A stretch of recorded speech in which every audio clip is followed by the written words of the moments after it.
live in the live stream,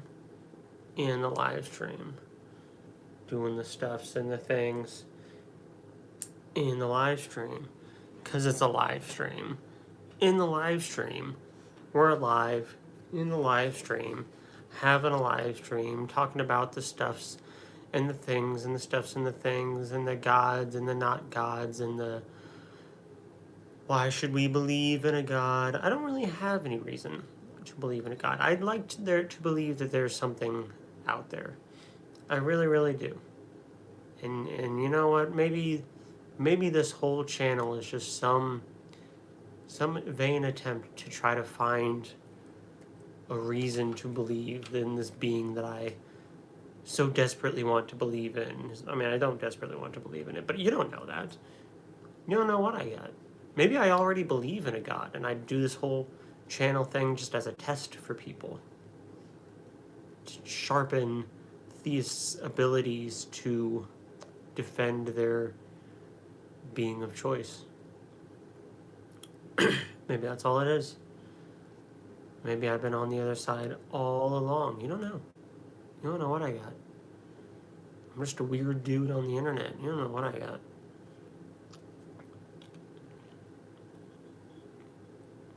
I don't know what I got.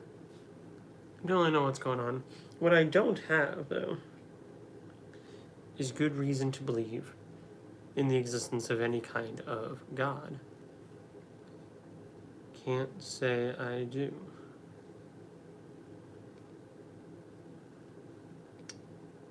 Again, I would like to. I wouldn't mind. Would like there to be something else out there. Something. It'd be pretty cool. But, you know, what can you do?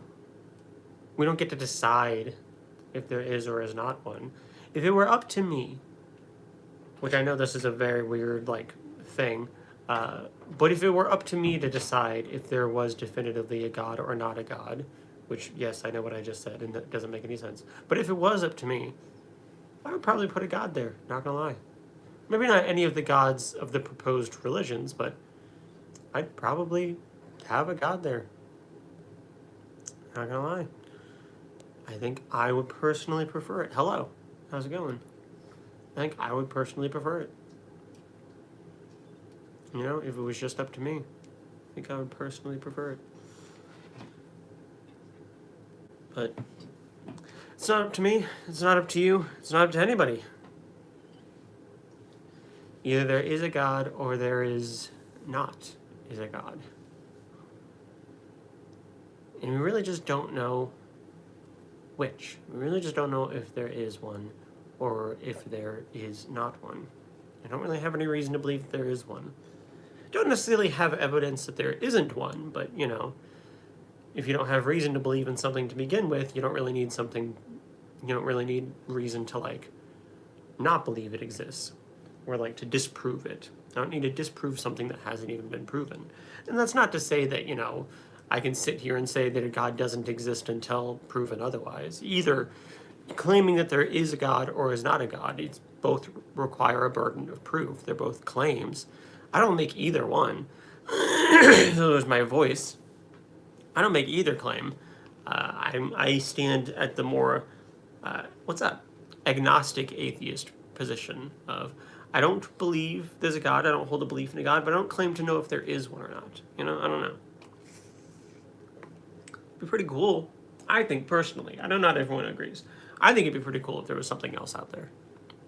Again, maybe not any of the gods of the proposed religions thus far, but, something, you know? Some kind of something. How do you believe everything was created? We seem to have bits and pieces, you know, like the big expansion, abiogenesis, evolution, planets being formed from the leftover bits after a star is formed. You know, we got bits and pieces, but overall, what's with the staff in the back? It's a pitchfork. I assume that's it. It's the only staff-looking thing back there, so I assume that's what you're talking about. It's for decoration. And smiting. And smiting. He is satanic, yep. I'm just a dirty satanic Satan worshiper. I even have a satanic Bible back there. It's right there, hiding in the prongs. It's all a ruse. I'm really trying to. The plot twist, I really do believe in a God, and I hate God, and I'm just tearing people away for love of Satan. That's a classic atheist straw man that people like to accuse atheists of doing. I mean, you believe in God, you're just angry with him or whatever. Sorry. No, I need to stretch my feet. Don't hit me in the face. My wife's building a puzzle on the other side of my desk. I can't stretch my feet without kicking her. No, you can't. What are your beliefs? Beliefs. I don't believe in anything supernatural or any kind of gods or whatever, if that's what you're asking. I believe everything. Sorry, I can't read. Third time's a charm. I believe everyone can change, and I still love you, and God still loves you. Cool. So it's not too late for me. I could change. I could become a theist one day. I could become a Christian one day. I could already be a Christian, and this could all just be ruse. You have no idea what I got. I mean, I have a fat stack of Bibles there. I mean, it's not as fat as what some other people have. I know I'm a little behind, but like, I have a decent, starter stack of Bibles. God loves you. Cool. Would a non-Christian have that many Bibles, even though two of them are the exact same? Ignore that. It's never too late until Judgment Day. Can you prove the absence of God's existence? No, but I don't really need to prove something. I don't really need to disprove something that hasn't been proven to begin with. If there's no reason to believe that God does exist, I don't really have to push for reason that he doesn't, I don't need to disprove his existence if it hasn't been proven. What do you call a clown who can't see that God woke your stupid ass up this morning? Am I the clown? I think I'm the clown. Did you ever believe anything? I mean, I've always believed in stuff, but like, as far as like supernatural terms, yeah. I was a devout Christian for the first 20 plus years of my life. My lips are chapped. Hey, so am I. It's time to play chapstick roulette, where I just grab a random chapstick flavor. This isn't a bit in my live streams. This is just a thing that I've been doing. I have holiday nog, sparkling cider, and hot cocoa. And I grabbed the hot cocoa one first, so I guess I'll use that. Not a fan of like any of them, but like, I don't know. Just a fun little thing. Just pick one.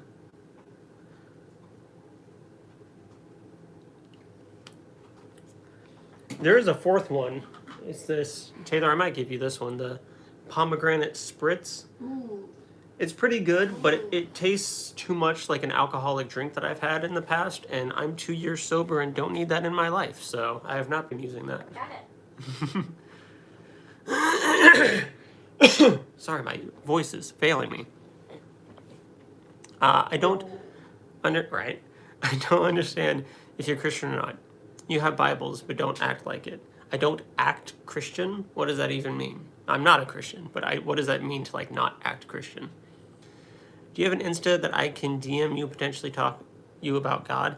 So I don't really do private messaging. I prefer to keep all of my messages, in the public, in the view of the public. The best you're going to get is these live chats. Even like comment sections, I don't respond to comments very often. I just kind of don't take the time to do it. But I'm here. I do have an Instagram.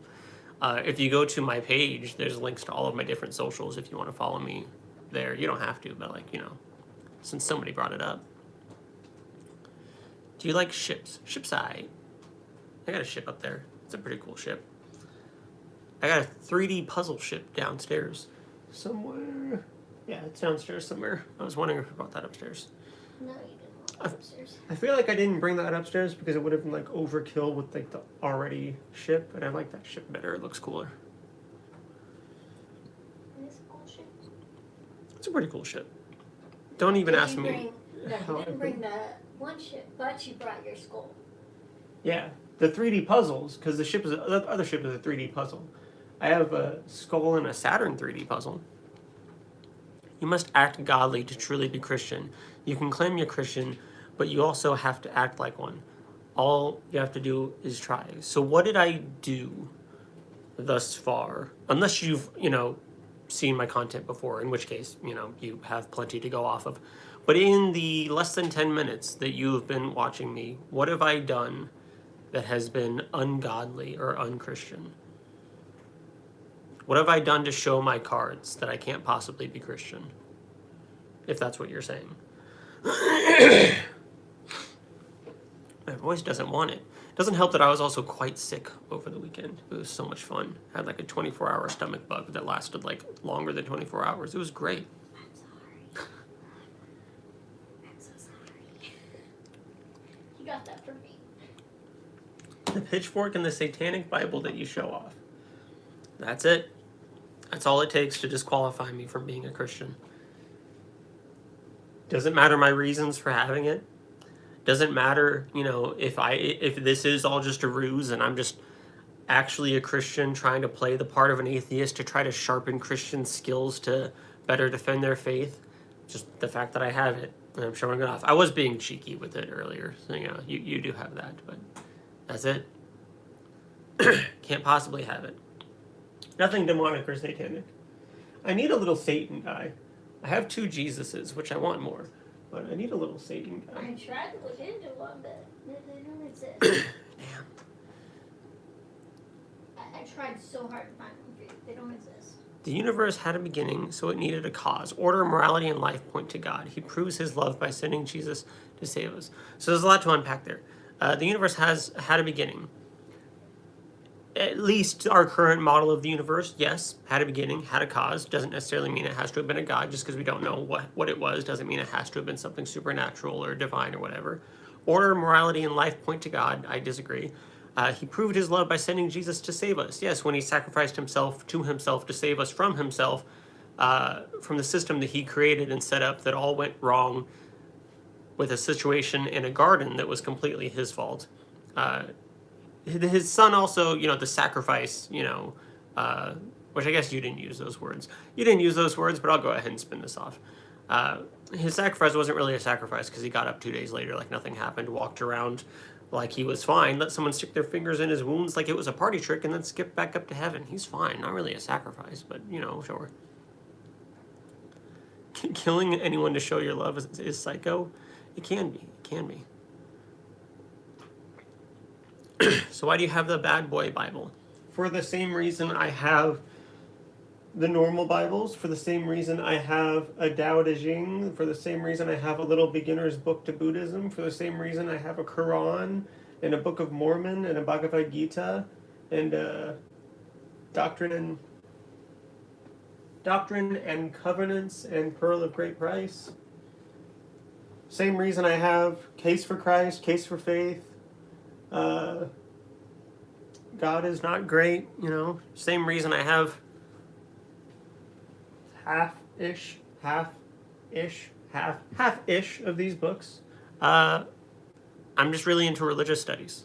I like studying different religions and non-religions and different, just exploring the whole realm of, religion.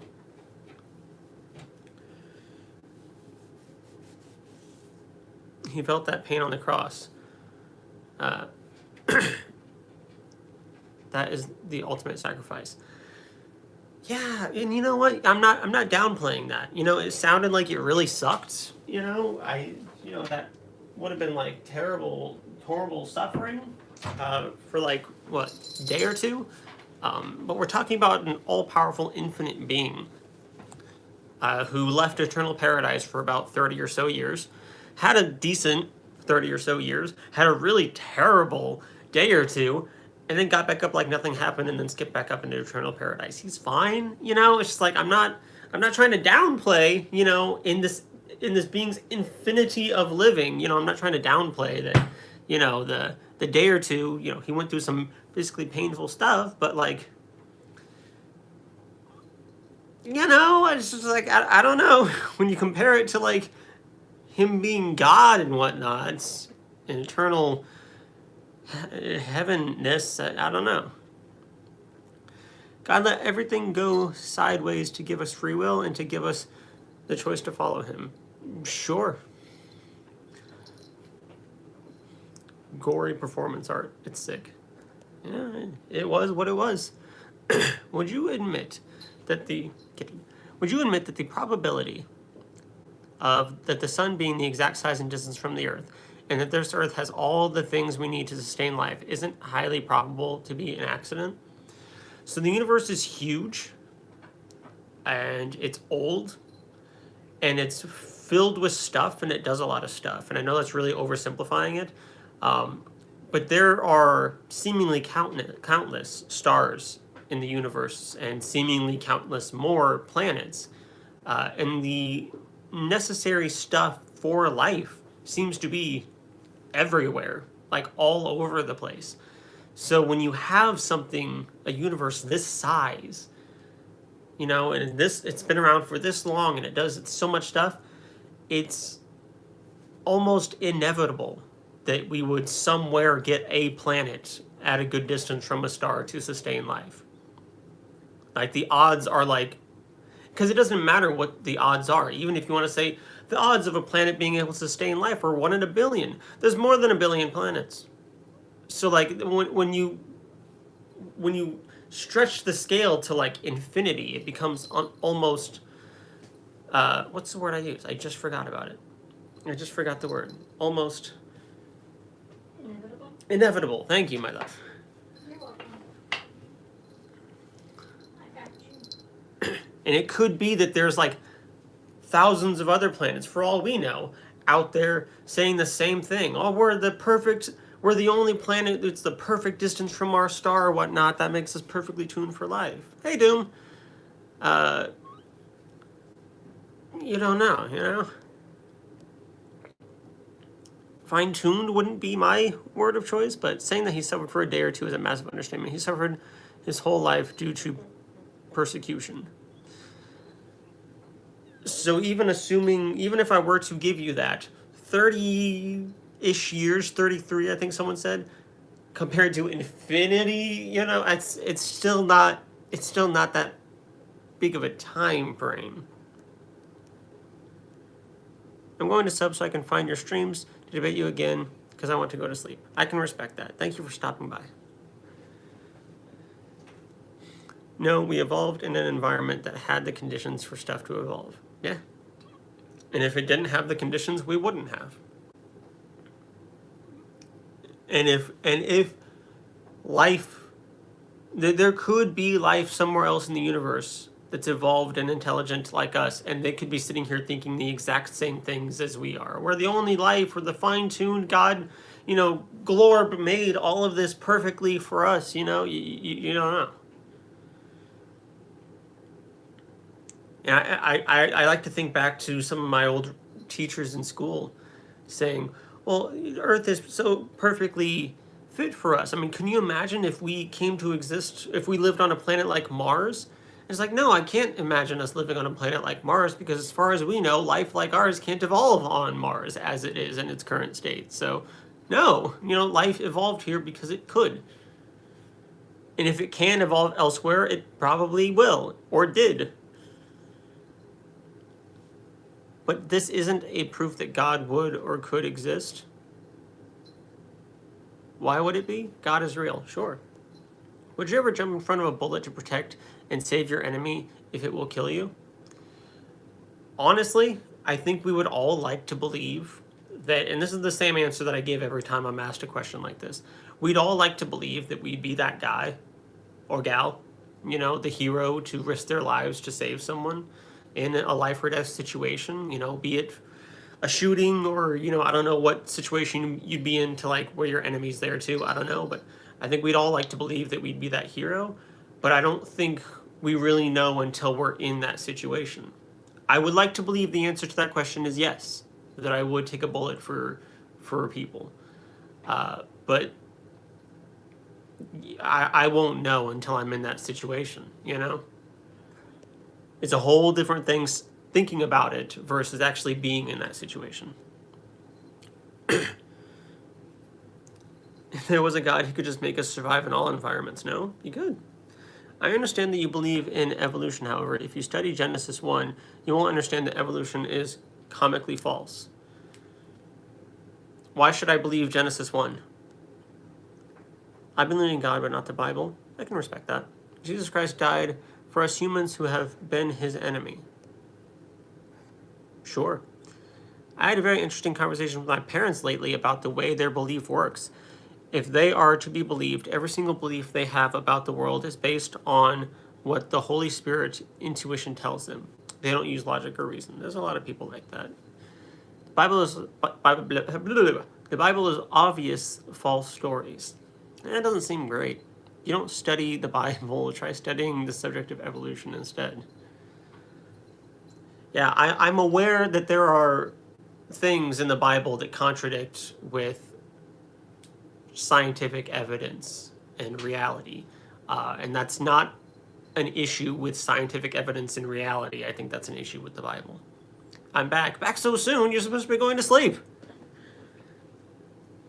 You're not supposed to just be sitting up for hours listening to my dumb ass. I can assure you, as happy as I am to see you, I can assure you sleeping is more important than listening to one of my live streams or watching one of my live streams or whatever else have you. There's a lot of things more important than sitting through one of my live streams. Anything. Taking out the garbage is more important than sitting through one of my live streams.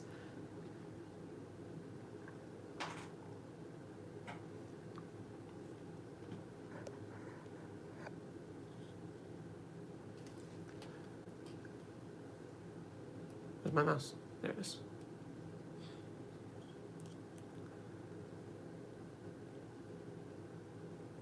I mean, I do like the, when people sit through my live streams. I don't know why they do. Jesus' sacrifice, blah, blah, blah.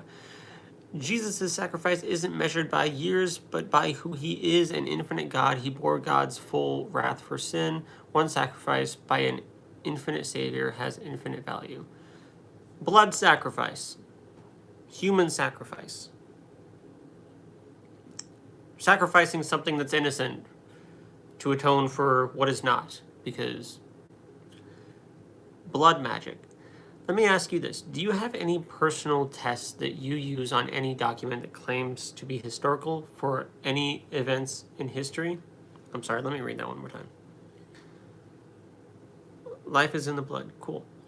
Let me ask you this. Do you have any personal tests that you use on any documents that claim to be historical for any events in history? Personal tests? No. The evidence from the professionals, the scholars, the historians, archaeologists, scientists, things like that, the consensus is typically what I go off of. I'm not sitting here combing through, book after book after book, finding every copy, trying to find the original manuscripts of the Bible, or, going to the sites of these events and doing the digging myself. When I look at, what others have found, calling it blood magic ignores the point. It's justice and love. Sin has consequences, and God himself paid them. It's sacrifice, not superstition. He paid the sacrifice. Most of us are still going to hell, but he did pay the sacrifice. A whole thing, just if we accept his sacrifice, we can be saved from the conveyor belt going to hell that he put us on as the default in the first place. The four Gospels pass every historical test you could have with any documents from antiquity. They pass with flying colors. I disagree. How would you, as an atheist, explain the universe starting from absolutely nothing into exploding into infinite mass and energy?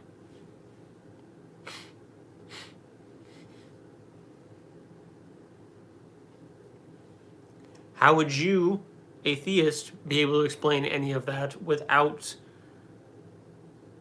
something divine, while sticking to stuff that is verifiable, actual evidence? What is nothing? What is nothing? When did nothing ever happen? When did nothing ever do anything?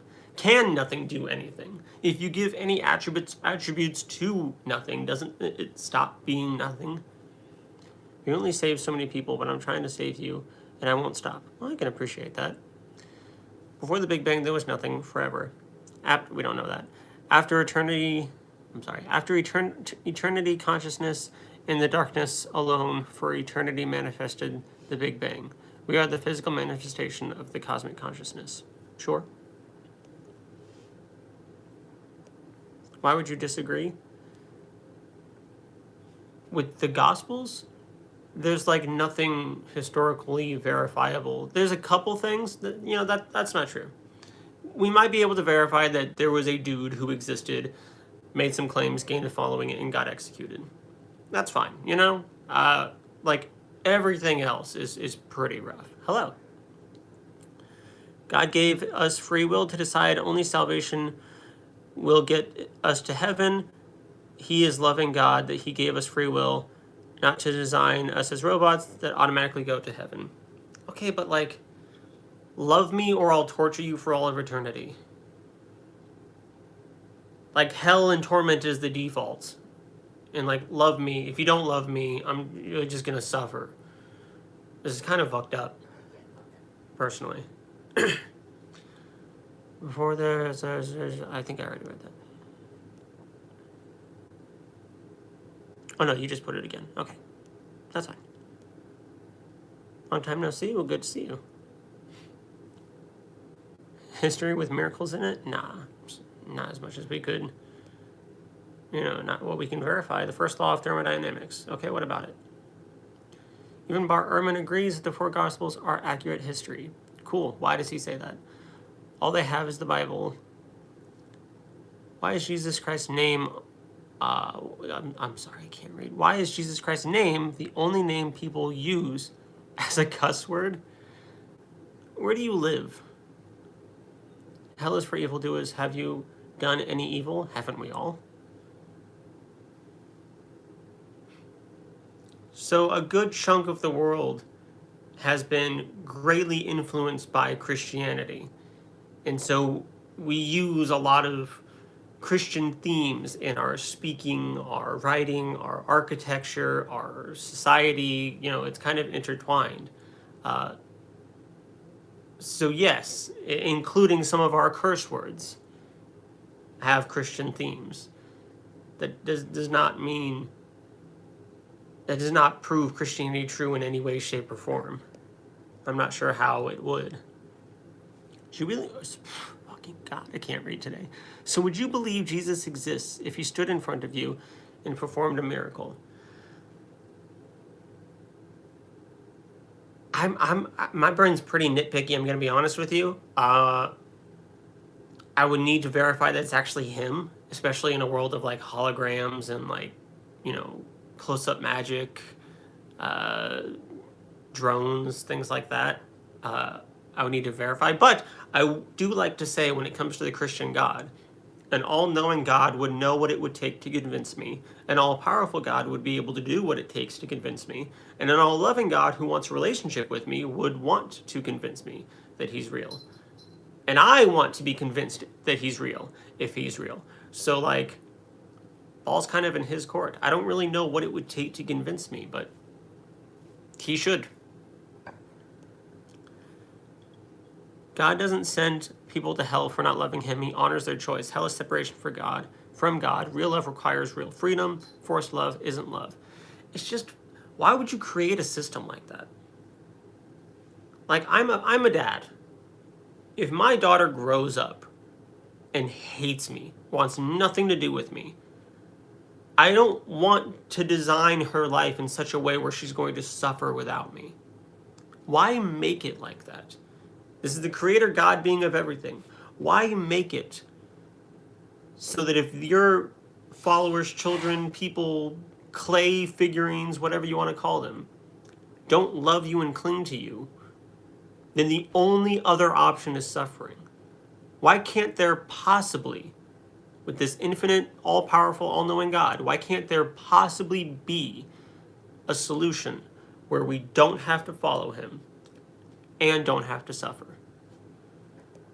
Why is that the situation that he created? Because he designed everything according to, the Christian beliefs. He created everything. He designed everything. He set all of the rules. He could have made it different, but did not. He was God. He created us to experience the universe. He lives through all of us. Maybe. So hell is for sinners. Are you a sinner? I thought we all were, according to the Bible. How would I know if it was Jesus? How would I know it was a miracle? Yeah, that's kind of what I'm saying. If Christianity was true, would you become a Christian? Probably not.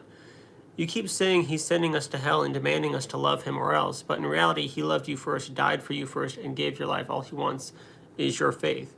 All he wants us is to believe in him and follow him without any good reason to believe that he's real, and with a lot of good reasons not to follow him if you read the Bible. The first law of thermodynamics says matter cannot be created or destroyed. Before the Big Bang to happen, something had to supersede the natural law, proving the supernatural event has occurred. Not necessarily, because we have no idea what happened before the Big Bang, and we have no idea if the current laws of the universe applied to whatever was before the Big Bang. Especially if you're talking about matter being created or destroyed. The Big Bang is just a ball of condensed matter expanding out. It's like the matter was already there.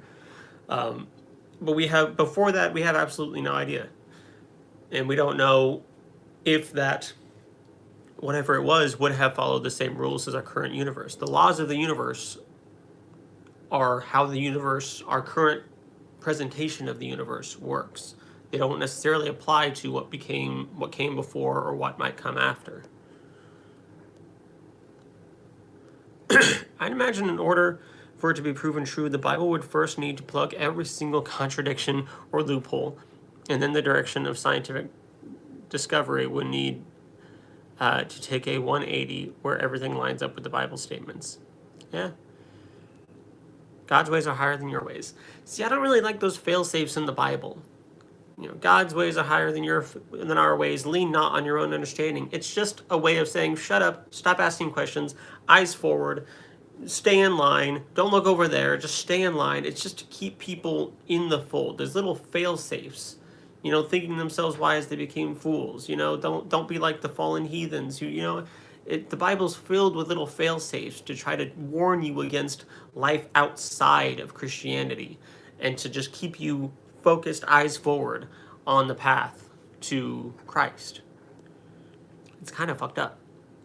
God has sent us, your chat, to save you. God has sent this chat to save you. He wants you to grow to him, and he has guided us to help you grow a relationship with him, so you can live forever. He couldn't have given you guys better ammunition for that. We are not born sinners. We are born divine and pure. God doesn't send anything to hell. That the lies they teach you to make you fear, so follow their church for money. Maybe. No, because evolutionists say there was a Big Bang, a beginning. Evolution and Big Bang are two completely separate categories. Those are not... Does not necessarily, they're not connected necessarily. Big Bang is like how the universe, our current presentation of the universe at least, got started. Evolution is about how things evolved. It's like, yeah, sure, in the grand scheme of things, something had to happen to start the universe, to start evolution, billions of years down the line. But those aren't necessarily combined. God sent me to counter the efforts of the theists. Let's go. Love has to be chosen, not forced. God invites, warms, and even sacrifices themselves, but won't coerce love. Hell is the result of choosing life without God, not God rejecting people. Why would he set it up that way? Hey, sexy man, how's your day been? It's been alright. So you said you wouldn't. This proves it's a heart issue with you and not an evidence issue. No, because there are two completely separate issues. There's, do we have reason to believe in a God? And would I follow this being? Those are two completely separate categories. Sorry, I fucking skipped things. Expansion of the universe from the beginning of time is just so happens we can see light from exactly that far away in time. That light gives it away. Expansion of the universe from the beginning of time. Just so happens we can see light from exactly, okay. God or consciousness was alone in the darkness forever, then created the universe and us, so he would never be alone again. Maybe. You just fart? I don't think so. Not today. God created the world so he could have a sea monkey farm. Maybe. Fun fact, babies are born as psychopaths. They are purely selfish beings with no care or concern for others. Empathy is a learned skill. Maybe. Okay, I'm actually going to be to bed now.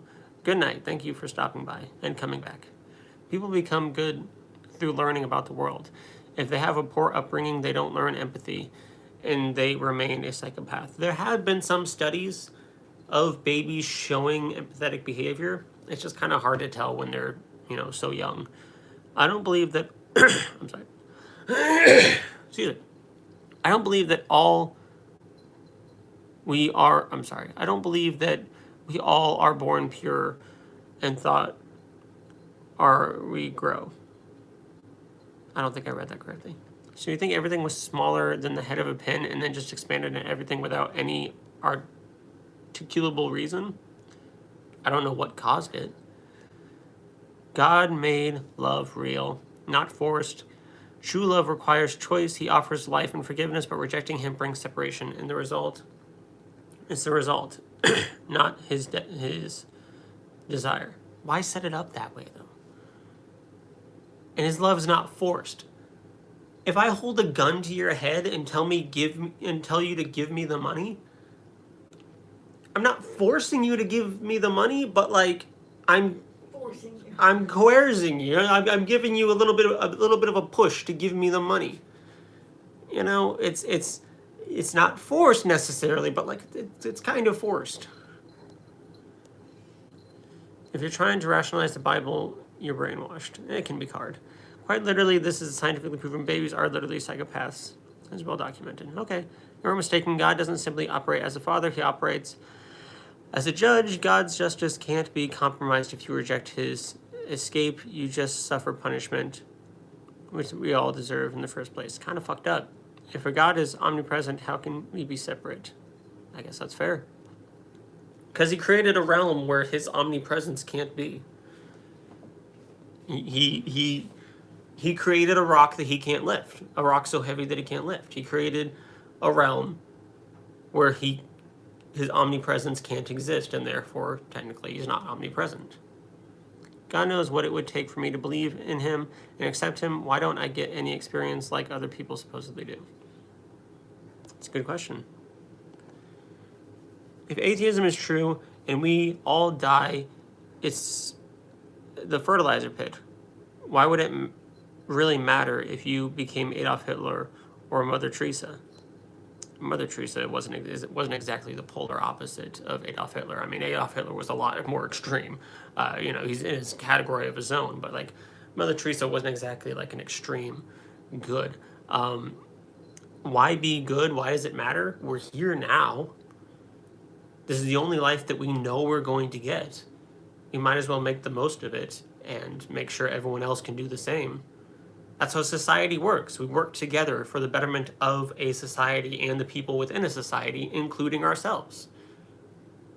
And it just kind of works out good for everyone, including ourselves. Even if you want purely selfish motives, working together with a society is advantageous for you. God is making more and more sense, honestly? Maybe. Atheism isn't something that is true. You have not yet convinced me that your God exists. Yeah. That analogy fails because God isn't threatening, he's warning. The gun removes choice, consequences don't. Fire burns whether warned or not. God tells the truth and offers rescue. But why did he set it up that way? Why did he set up this love me or suffer for all of eternity? Why is that the choice? Why does this God who loves us, who we're all supposed to be his children, his creation, whatever, have this intentionally set up a system? He's in charge of everything. It's all part of his plan. He created everything. And knowing what the results would be. He created the system of love me or suffer for eternity. Why?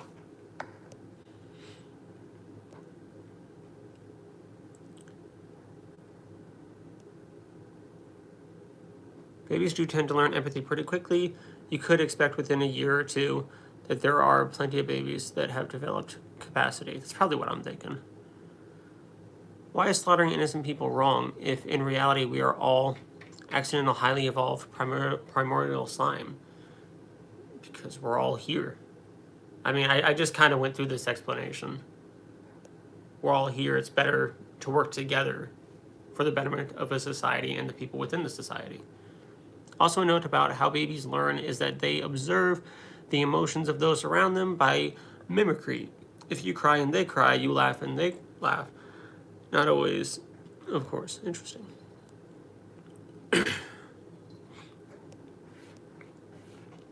God is perfectly holy and just, so sin must be punished. Love can't be forced, so the only way to have real love is freedom. Separation isn't his desire, it's the natural result of rejecting him. God is perfectly holy and just, so sin must be punished. So what if I'm like a really amazing person? I just kind of don't want to kiss his feet. Like, what if I'm a really like good, amazing like person? I just kind of like don't like God or Jesus. The entire political landscape, goodness me, the entire political landscape and history of the world is ultimately theological, leading to the fulfillment of God's prophecies. The words are jumping off the pages. The kingdom of heaven is at hand. See, the problem with end-time prophecies is they're very broad and open to interpretation. I mean, just in our lifetime, how many different times have you heard people say, oh, that's the mark of the beast, that's the mark of the beast. No, that wasn't the mark of the beast, this is the mark of the beast. This guy is the Antichrist. No, he wasn't the Antichrist, this guy's the Antichrist. And notice that we've been doing that for generations, and generations of people have thought that they were the last generation living in the end times, you know, that this was the fulfillment of that prophecy, and then the next generation who wasn't supposed to be there is like, hey, that wasn't the fulfillment, this is the fulfillment, because the prophecies are just broad and open to interpretation, and at this point it's the boy who cried wolf. Who says that's just your opinion? I'm sorry, who says what? I've been talking a lot. I don't know exactly what that's in reference to. His signs and promises lead to heaven on earth eventually if you read the prophecies. First, well, not really heaven. If you're talking about Revelations, it's not really heaven on earth. Heaven and earth pass away, and a new Jerusalem is created for the chosen people who are written in God's book of life. Everyone else is sent to, you know, the bad ending, the final bad ending. Sorry, son, I have to punish you for not loving me enough, even though I wasn't present enough. Into the furnace you go. God could save me, like right now, but he just kind of like won't, you know. I don't know. Maybe he's got a plan. God's got a plan. You know, I've been told that he's a real good planner. So like, maybe he's got it figured out. Being good isn't enough. God's standard is perfect holiness. Loving Jesus isn't about earning heaven. It's trusting the one who paid for sin. Without that, even good people are separate from him. So I just have to kiss this dude's feet. Like, that's a weird requirement. You know, like, worship me. Bow down, or otherwise you're not actually a good person, even though technically Jesus says nobody is a good person. I've yet to witness Leviathan, Behemoth, Bahamut rise and scour the earth, unleashing terror. So I'd say the kingdom of heaven is not yet at hand. So people will say stuff like that. It's like, the Euphrates River is drying up. You know, rivers kind of like dry up and fill up. You know, it's just kind of a natural process of rivers. But also, there's a lot of shit that's supposed to be happening around that. You know, it's like, we missed a lot. We are oblivious to like the plagues that have been sent and scourging the world. You know, it's like the book of Revelations, it's not like subtle. It's like, oh my gosh, the Euphrates River dropped a couple feet. You know, it's biblically, it's a little bit more intense than that, you know, in the book of Revelations. Who says slaughtering innocent people is wrong? That's just your relative opinion? Maybe, but we've just kind of developed a system of morals and ethics throughout human history based on essentially overall human well-being. which has helped us work together and learn how to deal with one another. I don't believe in objective morality, but it's more than just my relative opinion. How about we keep our hands to ourselves and don't harm folks? Simple. It doesn't have to be magically wrong to be wrong. I can agree. It's not love me or die. It's you messed up. You are in trouble. You deserve punishment. Accept my help. That's so fucked up. And it's so fucked up that this religion has people thinking that they're so goddamn terrible, trash, garbage, disgusting, dirty rags. They don't deserve love. It's a really fucked up, manipulative, abusive, oppressive system. And I'm sorry for anyone who has been forced to believe in something like that. Morals are, yeah. Our system of morals and ethics are a community effort. Yes. Over about 200,000 years in the making. Maybe even before that, if our ancestral species before us, also were developing morals and stuff. But yes, we're just things that came to existence and are now trying to come to grasp with the existence that we have and trying to make the most out of it and trying to live long because we don't know what's on the other side of that dying. We're just here trying to figure shit out and failing miserably, if I'm going to be completely honest. And that's whether you look at it from the scientific route or the spiritual route, because there's just a lot that we still don't know. It's not about worshiping for show. God asks for trust and love, not humiliation. Rejecting him isn't punishment. It's choosing life apart from the source of all good. Why though? Everyone goes through a wilderness eventually. God will call you out of it, and that's something incomprehensible to you right now. Incomprehensible to you right now, and I understand that. Science will take you in a circle back to God. Then I have nothing to worry about. Everyone worships something or someone. Don't know. What is the most important person or thing in your life? Life that takes up the most of your time, money, and attention. That is what you worship. That is not the same as worshiping. Because we were created to worship. He created us to kiss his feet. He created us to bow down to him. He created us to be submissive little balls of clay. Submissive little garbage balls of clay. Specifically. Hardened hearts is tough. Tougher than God? If you put a person in a situation where you know with 100% certainty that they will go on to commit evil, and you don't try to prevent that, and you say, love me, test, lest I punish you, that's not their fault. It's yours. Everything is God's fault. In a situation where there was nothing and then he came in and created everything good and bad is his fault. Because love must be free and sin must be punished God's way, lets people choose him, true love or separation. That's the only way both justice and love work. But why though? He literally made the rules. Why can't there be a situation where I'm a genuinely good, wonderful human being, I just don't want to bow to him, and I don't have to therefore suffer?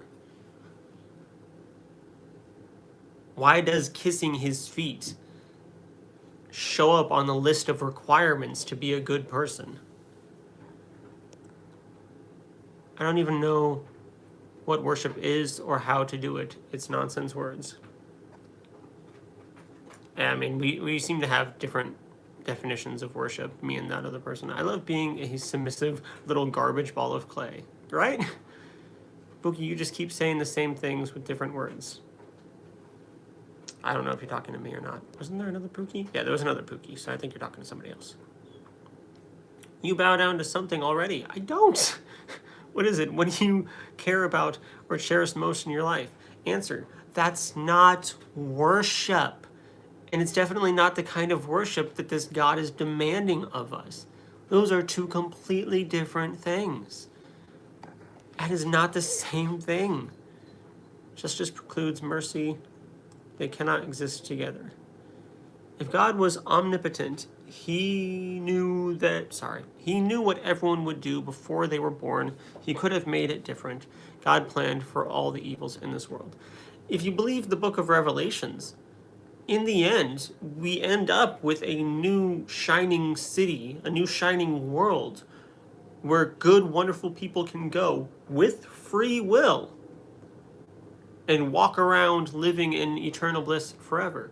So there can be a system where we have free will and we're free, divine beings living with God in paradise. But he decided not to create that. He decided to create this instead. Or at least he's not going to create that yet. Because, sure, Plus, also, when they're in the city in the sky, I think they're also required to kiss his feet. So, maybe it's not that great anyway.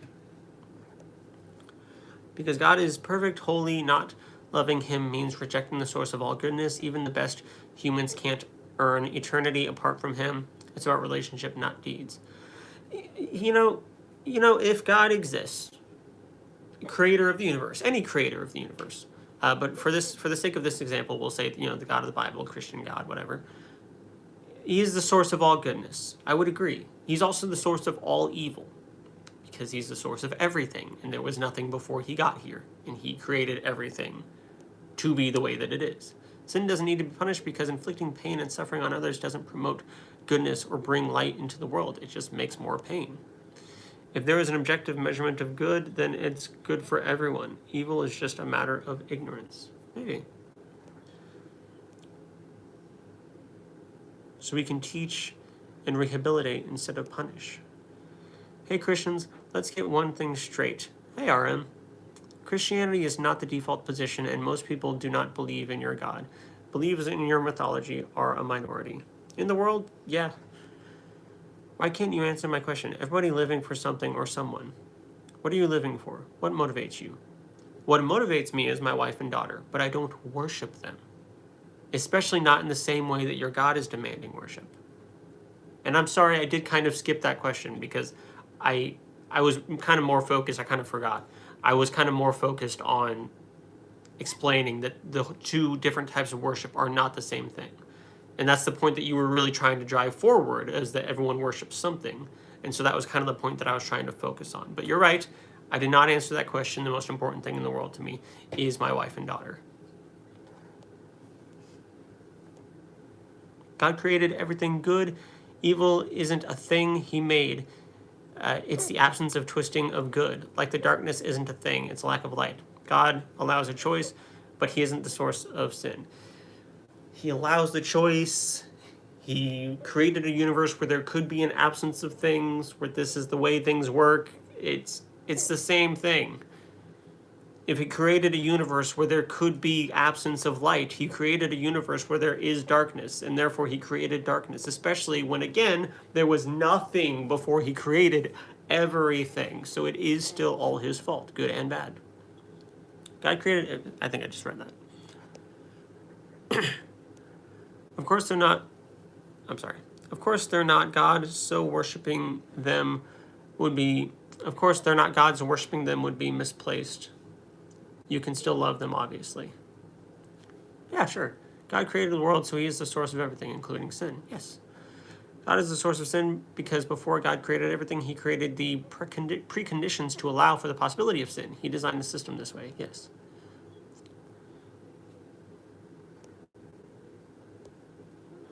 No, God does it. Yeah, if God didn't create everything, there wouldn't be anything, including sin. He could have made the world where we have freedom without evil. And he's going to, according to Revelations. But he just kind of didn't want to do it yet.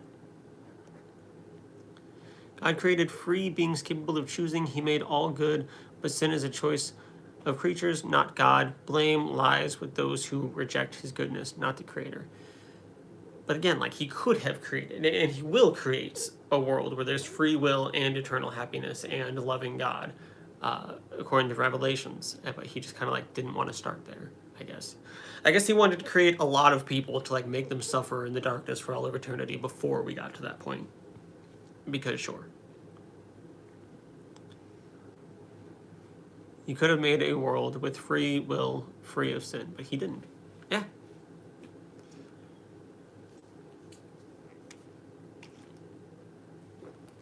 Isaiah 45:7, God created all evil, including the capacity for sin. Yeah. And I mean, it's so simple because I don't even have to go look in the Bible. Did God create everything? Yes. Okay, he created everything good and bad. Everything good and bad is his fault. Do we even have free will? I don't really think so. I'm kind of leaning more towards no these days because, if there is no soul or soul, then it would seem that our consciousness and thoughts and feelings and whatnot are just chemical reactions in the brain, which would stand to reason that our thoughts and feelings and consciousness and whatnot are just chemical reactions to stimuli happening outside of ourselves and within ourselves, and it's all one big domino effect, and we don't actually make choices. That's just the chemicals doing things and the illusion of choice. So I'm leaning more towards no, we don't actually have free will these days, but I don't know, that's just me.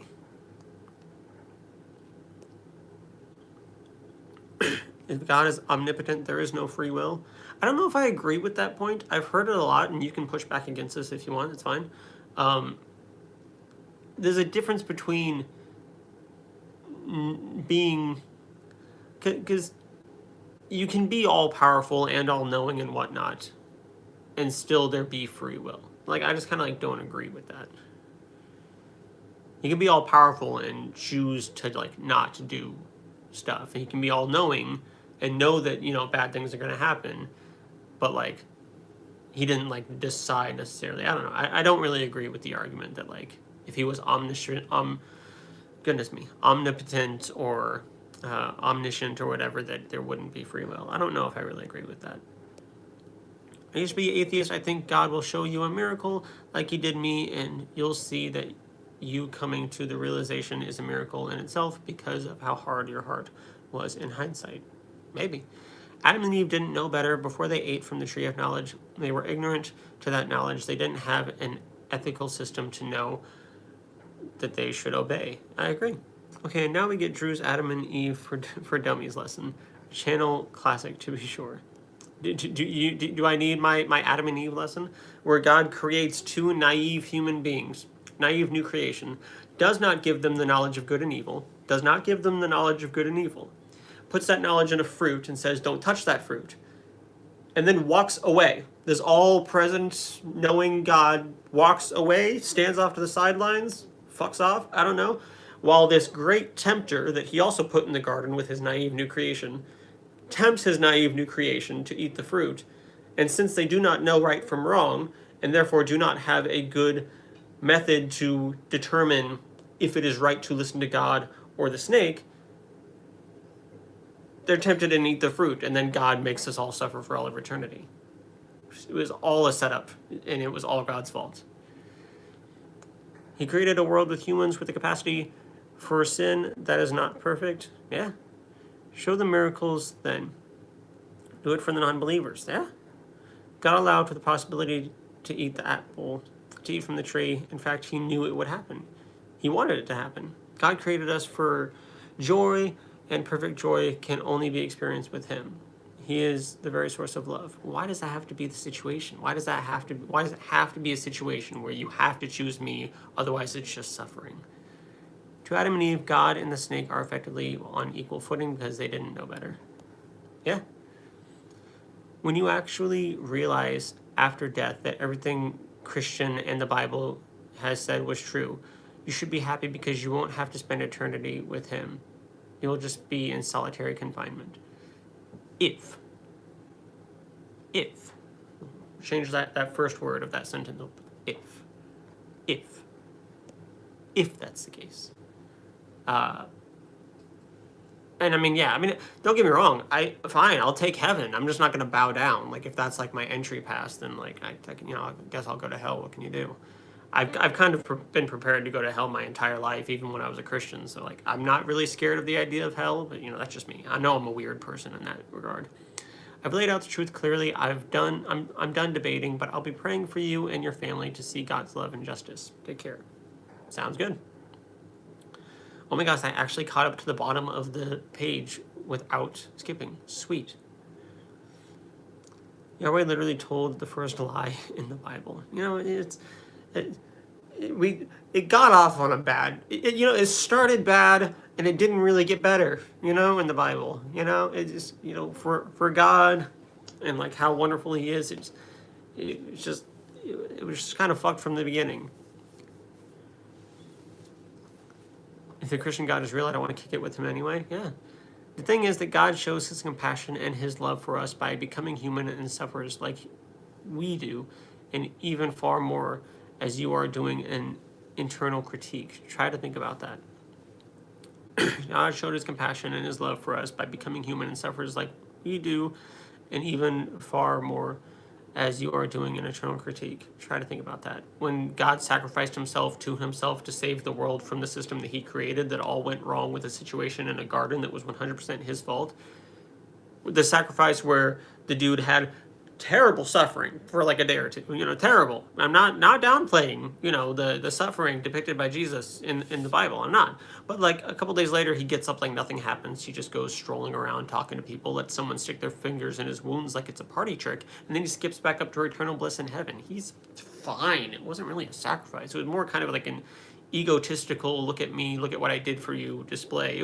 It reminds me of an abusive partner, like you're threatening to leave your abusive partner, but then suddenly you go into kidney failure, and your partner is a match, so they donate you a kidney, and now you have one of your abusive partner's kidneys, and now he's like, now you can never leave me because I gave a kidney for you. Look, how could you leave me when I've given up a kidney, when I've done all that for you and suffered for you and put myself at a disadvantage for you? How could you turn away from me? That's kind of what the crucifixion does in my brain. And it doesn't help, I'll admit, that I also had teachers who would point at the crucifix in school saying, look, because we had a crucifix in every classroom. Just a symbol of a man being publicly executed. It was great. Blood dripping and everything. They'd be like, look at how much he suffered for you, and you're just going to sin. It's absolutely emotional manipulation, and it's kind of fucked up. The thing is that God shows, I think I just read that. I'll pray to Doug for you. You may find His stony grace. There we go. Are there Christians you trust in your life? Do you hope God is real in the most intellectually honest way of how the people who love you tell you about Him? So I'm not really on board with the Christian God. Don't really, I would like to believe that there's something else out there. I'd like to believe that there's a God or like something else out there. Not really any of the proposed gods thus far, but like, something else. The way people, every single, from my experience, and it's not an infinite amount of experience, but from my experience, every single person that believes in any God has a different idea of what that God is, including every single Christian who believes in supposedly the same God in the Bible has a slightly different idea on who He is. So when I have all these different Christians bringing me all these slightly different ideas and sometimes drastically different ideas on what a God is, no, I don't really trust what they say, especially because I'll then read the Bible and I'll usually come up with a different picture than them. But there are people who are Christian in my life that I love and trust.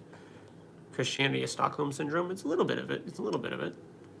It's a bad story, and I don't care. But y'all vote, so I have to care. It's kind of what part of it is, The best kind of God would probably be the one that is all-loving and all-knowing, but not all-powerful.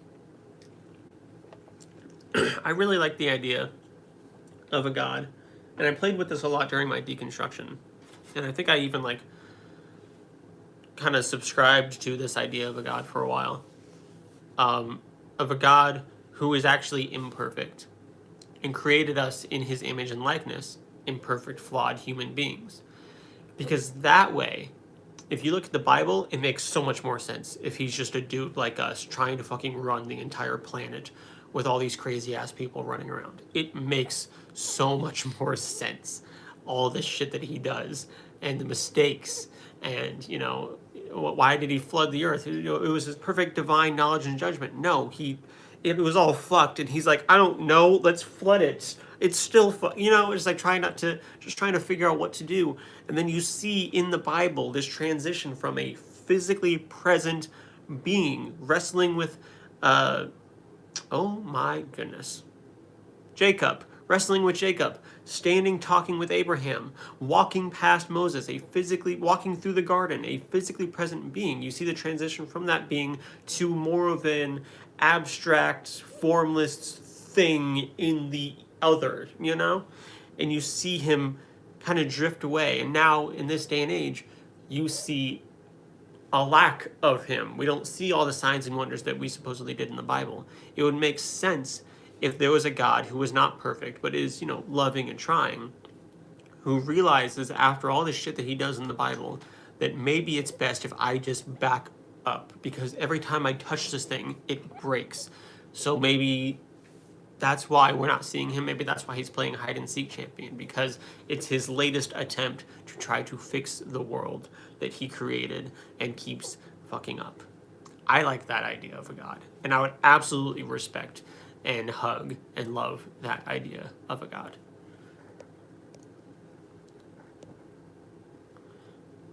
Even though, he committed mass genocide, but like it's a situation like if we make a mistake, we might like drop something and break it. If he makes a mistake, he has the world in his hands, so people die. You have to like kind of understand, he's doing his best with the all infinite power that he's been given, But I'd have a lot more love and sympathy for a God like that.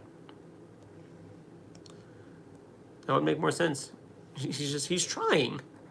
He twists the message maybe. The Old Testament God really was a perfect embodiment of humanity. They make so many mistakes and succumb to so many different flaws. They're in the process of learning. Yeah. Wouldn't make more sense if the world was a simulation, not some dude overwhelmed trying to control the world. Maybe. It also makes the Jesus story more coherent. This is literally his first time being human. He has greater understanding and compassion after going through it. Maybe. Because then we do see a big transition of now he's like hide and seek champion. Things do change, before and after Jesus. So I can agree with that.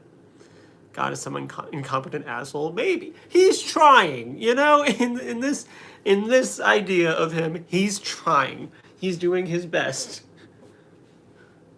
It's like I make a mistake and I drop Nana's vase and it breaks on the floor. He makes a mistake and he drops a planet and millions of people die. It's like it was a simple mistake and like you fucked up. He's just like it's just everything's on such a bigger scale, but he's doing his best.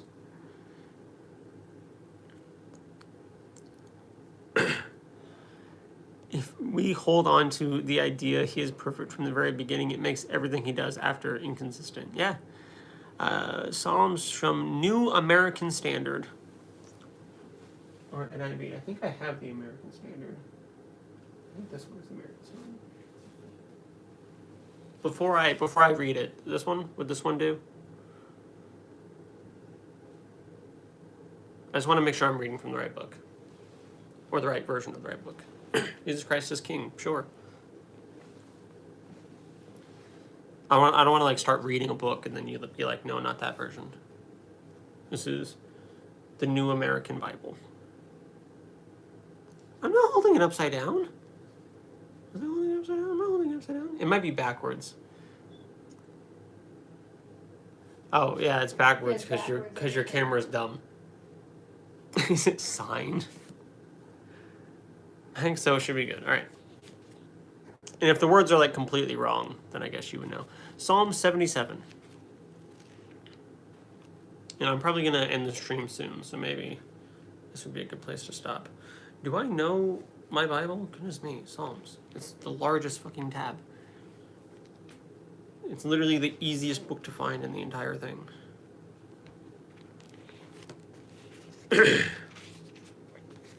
We can close out with a psalm and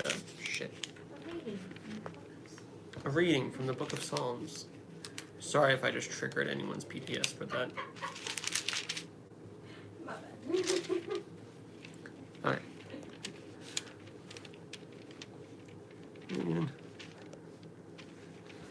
Is it signed?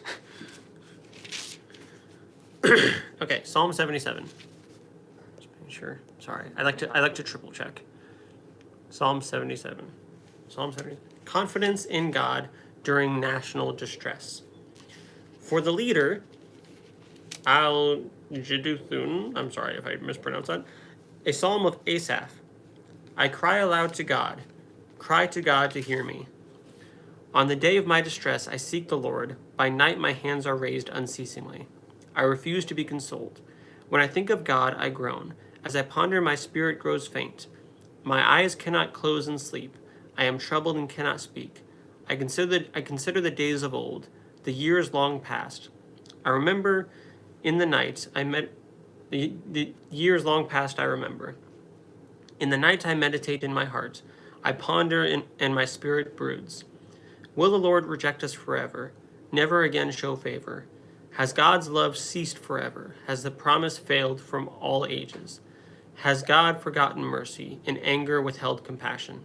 I conclude, my sorrow is this: the right hand of the Most High has left us. I will remember the deeds of the Lord. Yes, your wonders of old I will remember. I will recite all your works, your exploits I will tell. Your way, O God, is holy. What God is as great as our God? You alone are the God who did wonders. Among the peoples you revealed your might. With your arm you redeemed your people, the descendants of Jacob and Joseph. The waters saw you, God. The waters saw you and lashed about, trembled even in their depths. The clouds poured down their rains, the thunderheads rumbled. Your arrows flashed back and forth. The thunder of your chariot wheels resounded. Your lightning lit up the world. The earth trembled and quaked. Through the sea was your path, your way, through the mighty waters. Though your footsteps were unseen, you led your people like a flock, under the care of Moses and Aaron. Why is there a message held for review? Yeah, we're going to hide that. We're going to hide that message. What do I think of it? I think a lot of these...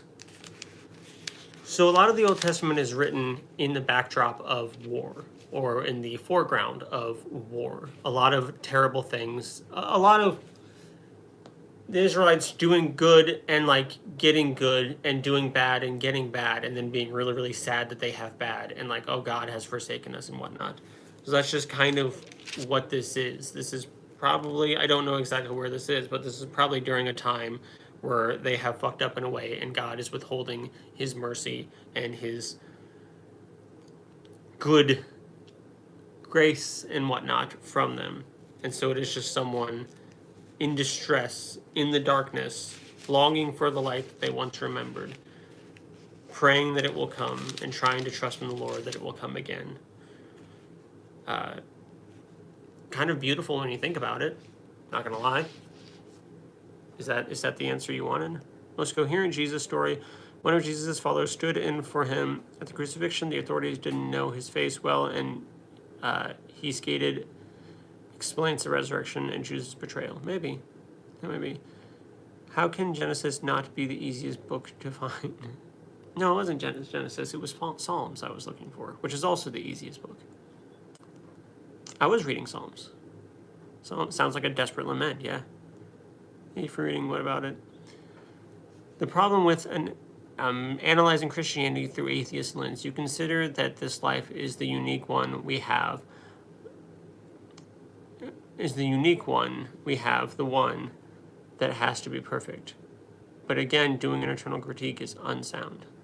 You consider that this life is the unique one we have, and the one that has to be perfect. But again, doing an internal critique is unsound. Maybe. Can apply to any sorrow of any time, especially when we wait for him and doubt.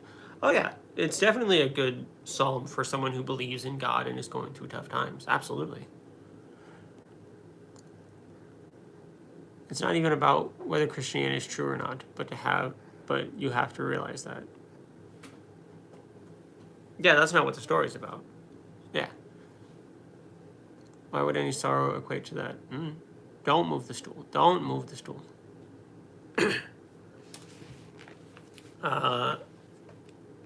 Were those thoughts adequate? Was my reading adequate? I know I tripped up a couple of times, but are we pleased? Did I do good? You can tell which one of these was my Bible and which one of them was my wife's, because my Bible was in my backpack 24/7, and my backpack was always crammed with stuff, and it got a little messy. So you can always tell this one's mine. It's a little bit more wrinkled. It's more stained. It's more like busted on the ends than my wife's. You just like didn't use your Bible, did you? Keep it in the nightstand mostly. Yeah, you kept it in your nightstand. It's probably the safest place for it. Yeah. Kind of what was there, unless I had to bring it to school. Yeah. Mine was a little bit more not taken care of, I guess. And when I do need an imaginary friend, I have Marvel.